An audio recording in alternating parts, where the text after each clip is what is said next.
اعوذ باللہ من الشیطان الرجیم بسم اللہ الرحمن الرحیم۔ قرآن میں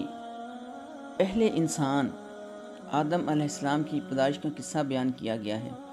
اس سلسلے میں اللہ تعالیٰ نے ارشاد فرمایا سورۃ البقرہ کی آیت نمبر 30 سے 33 تک، اور جب تیرے رب نے فرشتوں سے کہا کہ میں زمین میں ایک خلیفہ بنانے والا ہوں، فرشتوں نے کہا کہ کیا تو زمین میں ایسے لوگوں کو بسائے گا جو اس میں فساد کرے اور خون بہائے، اور ہم تیری حمد و ثنا بیان کرتے ہیں اور تیری پاکی بیان کرتے ہیں۔ اللہ نے کہا کہ میں وہ جانتا ہوں جو تم نہیں جانتے، اور اللہ نے سکھا دیے پھر آدم کو سارے نام، پھر ان کو فرشتوں کے سامنے پیش کیا اور کہا کہ اگر تم سچے ہو تو مجھے ان لوگوں کے نام بتاؤ۔ فرشتوں نے کہا کہ تو پاک ہے، ہم تو وہی جانتے ہیں جو تو نے ہمیں بتایا ہے، بے شک تو ہی علیم اور حکیم ہے۔ اللہ نے کہا کہ اے آدم ان کو بتاؤ ان لوگوں کے نام۔ تو جب آدم نے بتائے ان لوگوں کے نام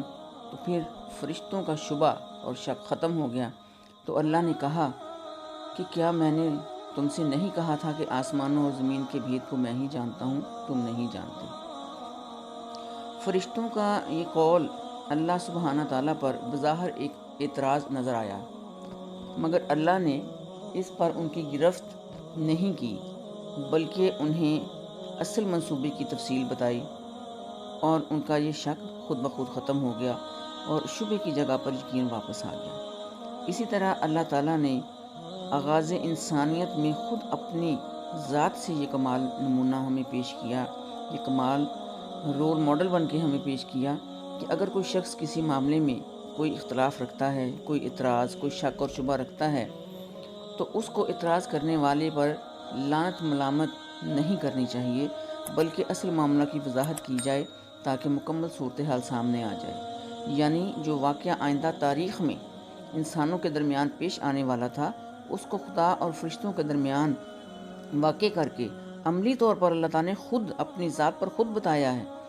کہ اس طرح کے وہ موقعوں پر انسان کو کس قسم کا رویہ اختیار کرنا چاہیے۔ دیکھیں یہ پیارے ویورز کوئی چھوٹی بات نہیں، یہ بہت بڑی بات ہے کہ اللہ تعالیٰ نے ہمیں خود پریکٹیکلی یہ بات کر کے دکھائی ہے کہ کسی سے کسی بھی بات پر اختلاف ہو جائے، سب سے پہلے تو رسول اللہ صلی اللہ علیہ وسلم فرماتے ہیں کہ جب تمہارے پاس کوئی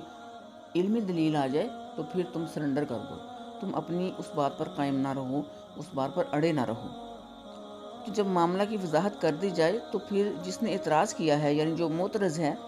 اس کو بھی پھر چاہیے کہ وہ دل سے اس بات کو قبول کرے۔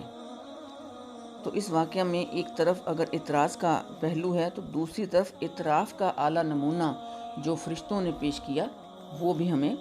پتہ چلا۔ آپ صلی اللہ علیہ وسلم فرماتے ہیں کہ اللہ تعالیٰ نے قرآن میں ارشاد فرمایا ہے کہ تم جو بات سمجھ نہ سکو، جو تمہاری عقل میں نہ آئے، تو تم اس بات کو اپنے رب کی طرف پھیر دو۔ اور اسی طرح کی ایک مثال سیدنا عثمان غنی کی ہم دیکھتے ہیں۔ حضرت ابو عبیدہ بن الجراح فرماتے ہیں کہ ایک روز حضرت عثمان سے بحث کی، انہوں نے کہا کہ میں 3 چیزوں میں آپ سے افضل ہوں۔ سیدنا عثمان غنی نے پوچھا کہ وہ کیا چیزیں ہیں؟ حضرت ابو عبیدہ بن الجراح نے جواب دیا، پہلی بات یہ ہے کہ بیت رضوان یعنی صلح حدیبیہ کے وقت میں حاضر تھا اور آپ اس وقت غائب تھے۔ دوسرا یہ کہ میں بدر کے غزوہ میں شریک ہوا اور آپ نے اس میں شرکت نہیں کی۔ اور تیسرا یہ کہ غزوہ احد کے موقع پر میں ان لوگوں میں تھا جو ثابت قدم رہے اور آپ ثابت قدم نہ رہ سکے۔ راوی کہتے ہیں کہ حضرت عثمان اس بات پر غصے نہیں ہوئے، اس تنقید پر ناراضگی کا اظہار نہیں کیا، بلکہ بہت پولائٹلی ان کو جواب دیا اور بولے کہ آپ نے سچ کہا ہے۔ پھر اپنا عذر بیان کرتے ہوئے سیدنا عثمان نے کہا کہ جہاں تک بیت رضوان کا معاملہ ہے تو رسول اللہ صلی اللہ علیہ وآلہ وسلم نے اپنے کام کے کسی تحت مجھے مکہ بھیجا تھا، اور غزوہ بدر میں جو ہوا وہ یہ تھا کہ رسول اللہ صلی اللہ علیہ وآلہ وسلم نے مجھے مدینہ میں اپنی جگہ پر مقرر فرمایا تھا، اور جہاں تک غزوہ احد میں میری پسپائی کی بات ہے تو اللہ نے مجھے میری اس کوتاہی کے لیے معاف کر دیا ہے۔ اس واقعے میں حضرت عثمان پر براہ راست جو تنقید کی گئی تو 3 باتیں ظاہر ہو رہی ہیں کہ شخصیت کو سخت مجروح اور مشتبہ کرنا، لیکن اتنی سخت بات کا سن کر بھی سیدنا عثمان نے کہیں غصے نہیں ہوئے، انہوں نے ٹھنڈے طریقے سے، ٹھنڈے دماغ سے اس بات کا وضاحت کے ساتھ جواب دیا کہ آپ کا کہنا بالکل درست ہے، اور اس اعتراف کے بعد انہوں نے ان تینوں واقعے کے بارے میں اپنا نقطہ نظر بیان کر کے ان کو مطمئن کر دیا۔ یہ ہے ایک مومن کی پہچان، جس کا طریقہ اللہ تعالیٰ نے ہمیں خود اپنی ذات پر اپلائی کر کے سکھایا ہے۔ ہمیں بھی کسی بات میں ایک دوسرے سے اختلاف ہو جائے تو اس کی وضاحت کر دی جائے، اور اس کے بعد اعتراض کرنے والے کو چاہیے کہ جب اس کے پاس حقیقت آ جائے، دلیل آ جائے، تو پھر وہ اپنی خاموشی اختیار کرے